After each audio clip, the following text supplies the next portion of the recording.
আসসালামু আলাইকুম সুপ্রিয় দর্শক, আজকের এই ভিডিওতে আপনাকে স্বাগত জানাচ্ছি।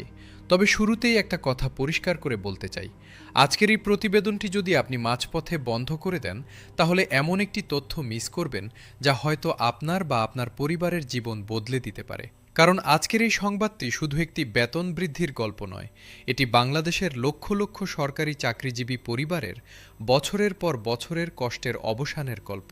এটি সেই মানুষগুলোর গল্প যারা সারা জীবন রাষ্ট্রের সেবায় নিজেদের উৎসর্গ করেছেন, অথচ মাস শেষে হাতে যা পেতেন তা দিয়ে সংসার চালানো ছিল রীতিমতো যুদ্ধের মতো। তাদের সেই যুদ্ধের অবসান হতে চলেছে, এবং সেই সুসংবাদটি এসেছে এমন একটি সময়ে যখন সারা দেশ বাংলা নববর্ষের আনন্দে মেতে উঠেছে। তাই ভিডিওটি শেষ পর্যন্ত মনোযোগ দিয়ে দেখুন, এবং যারা এখনও চ্যানেলটি সাবস্ক্রাইব করেননি তারা এখনই সাবস্ক্রাইব করুন আর বেলটা চেপে নোটিফিকেশন অন করে রাখুন। আজ 23 এপ্রিল 2026, পহেলা বৈশাখের উৎসবমুখর পরিবেশ এখনও চারদিকে ছড়িয়ে আছে। বাংলা নববর্ষের এই আনন্দঘন মুহূর্তে এলো এক বহুল প্রতীক্ষিত ঐতিহাসিক সুসংবাদ, যে সংবাদের জন্য বাংলাদেশের কোটি কোটি সরকারি কর্মকর্তা ও কর্মচারী বছরের পর বছর ধরে রাত জেগে হিসাব কষেছেন, স্বপ্ন দেখেছেন, অপেক্ষা করেছেন। সেই দীর্ঘ প্রতীক্ষার অবসান ঘটতে চলেছে, এবং এই সুসংবাদটি এসেছে সরাসরি রাষ্ট্রের সর্বোচ্চ পর্যায় থেকে। প্রধানমন্ত্রী তারেক রহমান পহেলা বৈশাখ উপলক্ষে এক বিশেষ বার্তায় নবম জাতীয় বেতন স্কেল বাস্তবায়নের চূড়ান্ত ঘোষণা দিয়েছেন, এবং সেই ঘোষণায় যে সংখ্যাগুলো উঠে এসেছে তা শুনলে আপনার বুকের ভেতর একটা স্বস্তির নিঃশ্বাস পড়বে, এটা আমি নিশ্চিত করে বলতে পারি।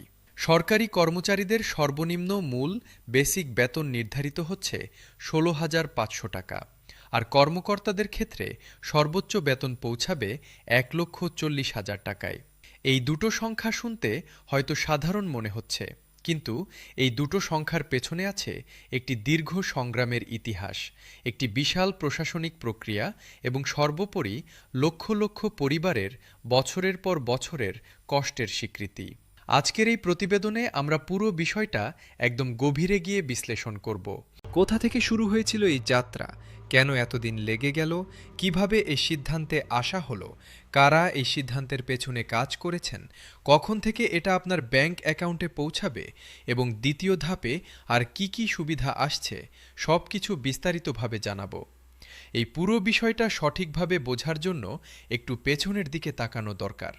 2015 সালে যখন অষ্টম জাতীয় বেতন স্কেল ঘোষণা করা হয়েছিল, তখন দেশের অর্থনৈতিক প্রেক্ষাপট এখনকার চেয়ে অনেকটাই আলাদা ছিল।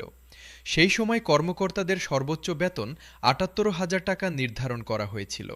সেই সময়ের হিসেবে হয়তো সেটা মোটামুটি গ্রহণযোগ্য ছিল, কিন্তু তারপর থেকে এই পর্যন্ত প্রায় এক দশক পেরিয়ে গেছে। এই এক দশকে দেশের চেহারা বদলেছে, বাজারের চেহারা বদলেছে, জীবনযাত্রার ব্যয় আকাশছোঁয়া হয়েছে। চালের দাম বেড়েছে, তেলের দাম বেড়েছে, বাড়ি ভাড়া দ্বিগুণ হয়েছে, সন্তানের পড়াশোনার খরচ বেড়েছে কয়েক গুণ, হাসপাতালে গেলে চিকিৎসার ব্যয় এখন অনেক বেশি, অথচ বেতনের কাগজটা সেই একই রকম থেকেছে। একজন সরকারি কর্মচারী যিনি রাষ্ট্রের সেবায় সকাল থেকে রাত পর্যন্ত কাজ করেন, তিনি মাস শেষে হাতে যা পান তা দিয়ে ঢাকার মতো একটি শহরে সংসার চালানো এখন রীতিমতো অসাধ্য হয়ে পড়েছে। বাড়ি ভাড়া দিলে বাকি টাকায় সারা মাসের বাজার হয় না, সন্তানকে ভালো স্কুলে পড়ানোর স্বপ্ন দেখা কঠিন হয়ে পড়েছে, অসুস্থ হলে ভালো চিকিৎসা নেওয়ার সামর্থ্য হারিয়ে যাচ্ছে। এই বাস্তবতার মুখে দাঁড়িয়েই বাংলাদেশের সরকারি চাকরিজীবীরা নবম বেতন স্কেলের দাবি তুলেছিলেন, এবং সেই দাবিটা কোনো বিলাসিতার দাবি ছিল না, এটা ছিল ন্যূনতম মানবিক মর্যাদার দাবি, একটি সম্মানজনক জীবনযাপনের দাবি। সেই দাবির প্রতি সাড়া দিতেই পে কমিশন গঠন করা হয়েছিল। পে কমিশন দীর্ঘ সময় ধরে অত্যন্ত পরিশ্রমের সঙ্গে কাজ করেছে, শত শত সরকারি কর্মকর্তা ও কর্মচারীর সরাসরি মতামত নিয়েছে, দেশের অর্থনৈতিক সক্ষমতা বিশ্লেষণ করেছে, আন্তর্জাতিক মানদণ্ডের সঙ্গে তুলনা করেছে, বিভিন্ন পেশার মানুষের জীবনযাত্রার ব্যয় পর্যালোচনা করেছে, এবং অবশেষে একটি সুচিন্তিত ও বাস্তবসম্মত সুপারিশমালা তৈরি করেছে। পে কমিশনের চেয়ারম্যান বলেছেন, সরকারি চাকরিজীবীরা যেভাবে তাদের দাবিগুলো উপস্থাপন করেছেন, সব দাবির প্রতিটি দিক অত্যন্ত যত্নের সঙ্গে পর্যালোচনা করা হয়েছে। তিনি স্বীকার করেছেন যে হয়তো সব দাবি একটি ধাপেই পূরণ করা সম্ভব নয়, কিন্তু ধাপে ধাপে পূর্ণাঙ্গ বাস্তবায়নের পথে সরকার অটল থাকবে এবং প্রতিটি পদক্ষেপ হবে সুনির্দিষ্ট, স্বচ্ছ এবং সময়মতো।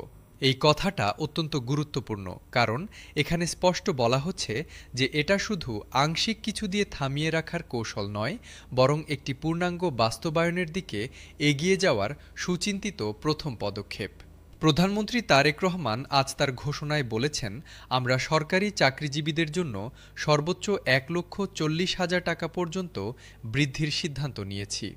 ২০১৫ সালের বেতন স্কেলে কর্মকর্তারা মাত্র ৭৮,০০০ টাকা পর্যন্ত সুবিধা পেতেন, যা বর্তমান বাস্তবতায় একেবারেই অপ্রতুল হয়ে পড়েছে। তাই সবার মতামত এবং বাস্তব অবস্থার বিচারেই এই সিদ্ধান্ত নেওয়া হয়েছে।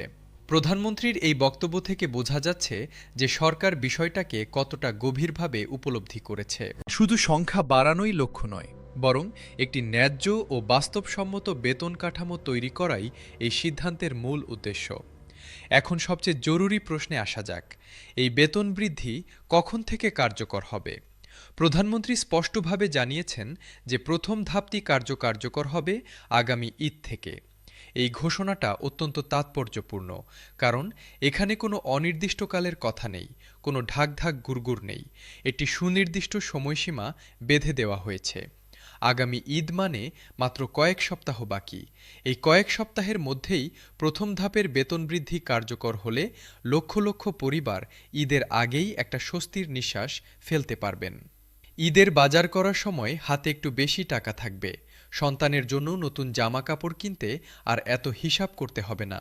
বাবা মায়ের জন্য উপহার নিতে আর এত কষ্ট করতে হবে না। এই ছোট ছোট আনন্দগুলো আবার ফিরে আসবে লক্ষ লক্ষ পরিবারে। এই প্রথম ধাপ বাস্তবায়নের জন্য ইতিমধ্যে প্রায় ৭৫,০০০ কোটি টাকা বাজেট বরাদ্দের সিদ্ধান্ত নিয়েছেন প্রধানমন্ত্রী। এই বিশাল অঙ্কের বরাদ্দ নিজেই প্রমাণ করছে যে সরকার এবার শুধু কথাই নয়, কাজেও প্রতিশ্রুতি রাখতে দৃঢ়প্রতিজ্ঞ। অনেকে হয়তো প্রশ্ন করবেন, তাহলে পুরোটা একবারে কেন নয়? এই প্রশ্নের উত্তর লুকিয়ে আছে সংখ্যার মধ্যেই। পূর্ণাঙ্গ নবম পে স্কেল বাস্তবায়ন করতে হলে বাৎসরিক বাজেট বরাদ্দ দিতে হবে প্রায় ১,৬০,০০০ কোটি টাকা। এটা দেশের মোট বাজেটের একটি বিশাল অংশ। এই পুরো অঙ্কটা যদি একবারে বরাদ্দ করা হয়, তাহলে শিক্ষা, স্বাস্থ্য, অবকাঠামো উন্নয়ন সহ অন্যান্য গুরুত্বপূর্ণ খাতে বাজেট কমে যাবে। সাধারণ মানুষ ক্ষতিগ্রস্ত হবেন। দেশের সামষ্টিক অর্থনীতিতে বড় ধরনের অস্থিরতা তৈরি হবে। সরকার চায় না যে সরকারি কর্মচারীদের বেতন বৃদ্ধির কারণে দেশের অন্য মানুষদের কষ্ট বাড়ুক। তাই ২ ধাপে বাস্তবায়নের সিদ্ধান্তটা আসলে অত্যন্ত বুদ্ধিমানের এবং দেশের সামগ্রিক স্বার্থেই নেওয়া হয়েছে। অর্থমন্ত্রী আমির খসরু এবং বাংলাদেশ ব্যাংকের গভর্নর এই বিষয়ে একাধিক দীর্ঘ বৈঠকে বসেছেন। তারা দেশের অর্থনৈতিক সক্ষমতা, মূল্যস্ফীতির হার, রাজস্ব আয়ের প্রবাহ এবং বৈদেশিক মুদ্রার রিজার্ভ সহ সামষ্টিক অর্থনীতির প্রতিটি দিক পর্যালোচনা করে একমত হয়েছেন যে ২ ধাপে বেতন বৃদ্ধি করলে আর্থিক ঘাটতির আশঙ্কা থাকবে না এবং দেশের অর্থনীতি স্থিতিশীল থাকবে।